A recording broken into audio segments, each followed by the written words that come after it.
Welcome to 5 Minutes of Momentum. These episodes are a short 5-minute burst of inspiration, motivation, and massive action.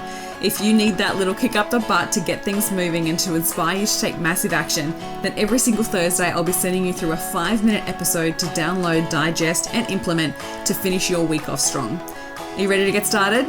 Let's go. Welcome back to 5 Minutes of Momentum. Today I want to talk to you about failure. And it's an interesting one because if you stopped believing that failure existed, you will most likely succeed much faster. The fear of failing or the fear of getting it wrong, making mistakes, thinking that failure even exists, prevents us from taking the action that we need to take in order to succeed. So what if failure didn't actually exist? What if you just removed it from your vocabulary altogether? Because this is actually how I perceive it. This is actually how I take the action that I want to take, because I don't judge myself thinking it's going to fail. I'm going to learn every step of the way, and I get to choose what I make those learnings mean.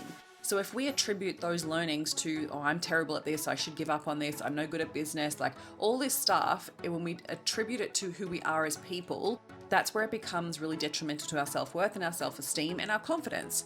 So when you remove the word failure from your vocabulary and you replace it with learnings, it allows you to be in the beginner seat, it allows you to experiment, it allows you to try new things and test and measure in business, because that's all that business is. It's testing and measuring and learning from it. Making sure that you take the time to look at the data to go, okay, what worked, what didn't work, and then not dwelling on it, right? Literally not dwelling on it. If you sit and dwell on things that didn't go right, you are wasting time, wasting so much time. Yes, we want to look back and we want to measure it to take the learnings from it, but if you dwell on it and make it mean something bad about yourself, then you're not going to learn from it. We've got to extract the lessons and then put them into practice. That's the way we're going to take massive action. We're going to take the steps towards where we want to go. We're going to get to our destination quicker. So if you really want to succeed, I encourage you to replace the word failure with learnings. It allows you to just approach things from a completely different perspective. And I think that we know when we were brought up in a household where we had such high expectations placed on ourselves, maybe by a parent or maybe even by ourselves, or that it wasn't okay to make mistakes. Maybe we were ridiculed for making mistakes, or that there was such a high expectation that you weren't allowed to fail. Then often your subconscious mind has this attachment to every action that you take needing to be perfect. And this is where we can get stuck. This is where it prevents us from actually achieving the next level results in our business that we really want to achieve. It's because we haven't reparented ourselves enough in order to overcome that. Because business is failing. The more you fail, the more you learn, the more you succeed. Allowing yourself to embrace that and learn from it every single step of the way, rather than thinking that absolutely everything has to succeed, right? You're literally setting yourself up to fail right out of the gate if you're expecting that everything you put out into the world is going to be amazing, and everything that you put out is going to sell, and everything that you do is going to be an absolute success. You are literally setting yourself up to fail. So replacing that word failure, not even using it anymore, right? Pay attention to your thoughts when you go to that fear of it not working out or making a mistake or getting it wrong. Starting to replace that fear around it with excitement, starting to replace it with enthusiasm, starting to replace it with an opportunity to learn.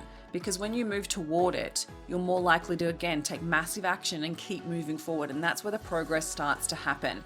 And one of the things that I've really reflected on recently is the amount of times that I've launched programs, and they haven't all been successes. I've done posts about this on my stories recently, and even on a feed post recently, because I want to show you that it takes time to actually build that momentum in your business. And I think this highlight reel on social media is that everyone's doing 100K launches, which just is not the case.